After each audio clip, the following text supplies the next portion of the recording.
everyone, welcome back to my channel. Today, we walk into the country, Turkey. Stand in the center of Istanbul today, and you will see a silhouette that has defined the skyline for 15 centuries. It has 4 Islamic minarets, yet it's hardly a Byzantine cathedral. It has been a church, a mosque, a museum, and a mosque again. This is the Hagia Sophia, the Holy Vista. Most buildings are lucky to survive a few centuries.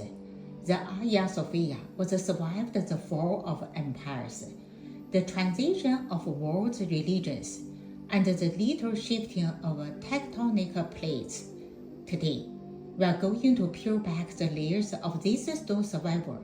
We will explore the blood-soaked history of its birth, the physics-defining engineering of its dome, and the legend that suggests the building might be guided by something not of this world.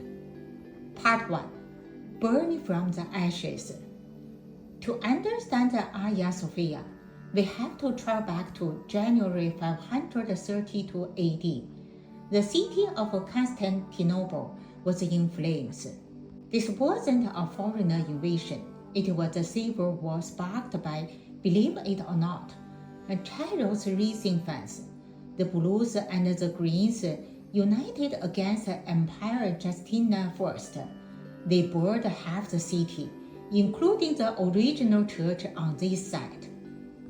Justinian was ready to run, but his wife, Empress Theodora, challenged him. He said, "If you wish to save yourself, Caesar, you have money, the ships are ready. But for me, I stay. I believe the imperial purple makes a fine builder's rod." Justinian stayed. He crushed the revolt, and within 14 days, he began the most ambitious construction project in human history. He didn't just want to rebuild. He wanted to create a building that looked like it was suspended from heaven by a golden chain. He hired 2 men, Asimius of Taurus and Isidorus of Miletus. They were not architects, they were physicists and mathematicians. They weren't interested in what had been done before. They were interested in the geometry of the impossible. With tens of workers, they finished the entire structure in just 5 years and 10 months. When it was opened in 537 AD, it was the largest enclosed space on Earth, and it would remain so for the next 1,000 years. At this stage, in 537 AD, the Hagia Sophia had no minarets. It was a massive golden dome cube that seemed to glow from within. When Justinian walked in, he famously shouted, "Solomon, I have surpassed you." He believed he had finally built something more grand than the Temple of Jerusalem. Part 2. The Ottoman completion. For over 900 years, the building remained in its original Byzantine form, but the year 1453 changed everything. When Sultan Mahmud the Conqueror took Constantinople, he immediately converted the cathedral into a mosque. It wasn't until the early 16th century, nearly 1,000 years after Justinian, that the Hagia Sophia gained the iconic 4-minaret salvament we know today. The Ottomans also added the giant calligraphy discus, the mirror prayer niche, and the Sultan's lodge, blending Islamic geometry with Byzantine gold. Part 3. The heart of Byzantine architecture and the Ottoman landmark 4-minaret silhouette. Now, let's look at why this is a textbook of Byzantine style. Byzantine architecture is defined by one goal: the conquest of space through light. First, the Pedantic Revolution. Before the Hagia Sophia, if you wanted a dome, you built it on a circular wall, like the Pantheon. But the Byzantines wanted a square floor plan with a round roof. Used pendentives for massive triangular arches that bridge the gap between the square base and the circular dome. This allowed the weight of the dome to be funneled into 4 massive hidden pillars, leaving the interior space wide open and airy. Second, the floating dome. The dome is 31 meters wide. To prevent it from crushing the building, they used special lightweight bricks from rows. But the real magic is at the base. They covered 40 windows right into the bottom of the dome.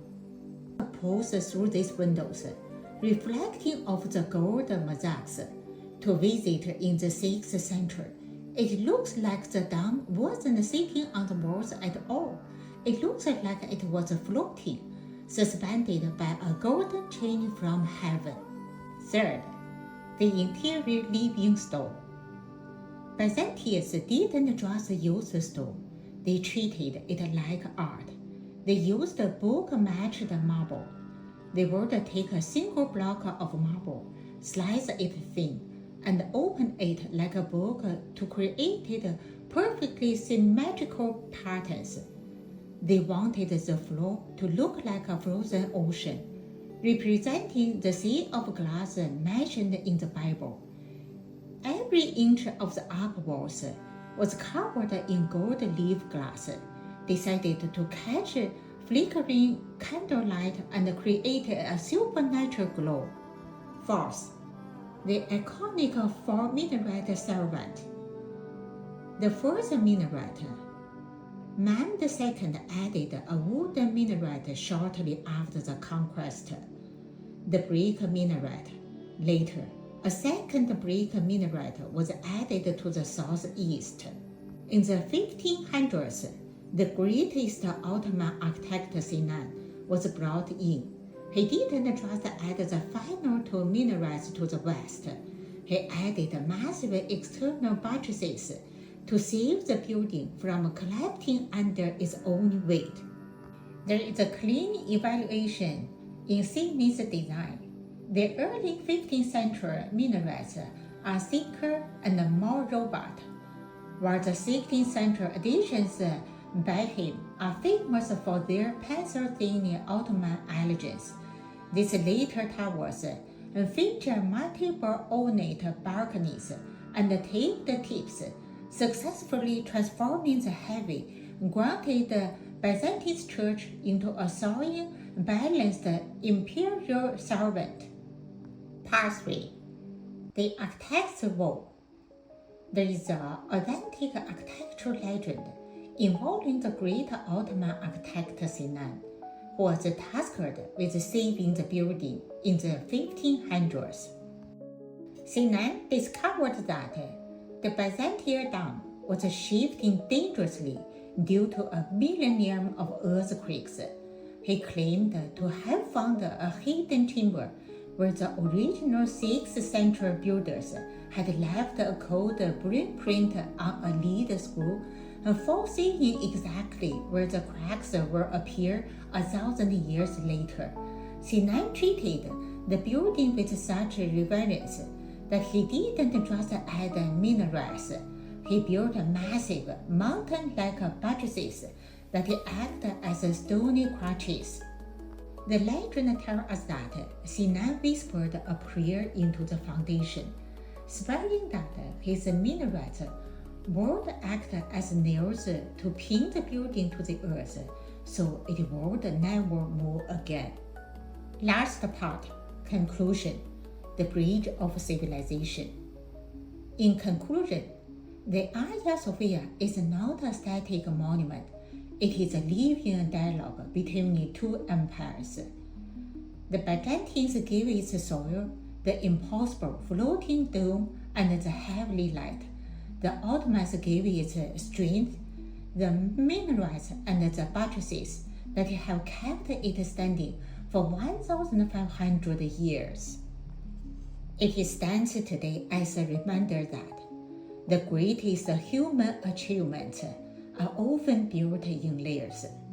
It is a place where you can see the name of Allah written in beautiful calligraphy just a few feet away from a 1,000-year-old mosaic of the Virgin Mary. It is the ultimate bridge between East and West, between the physical and the divine. As our journey through the layers of the Hagia Sophia comes to the end, thank you for joining me on this exploration of a truly immortal wonder. If you like, please share and subscribe. See you next episode.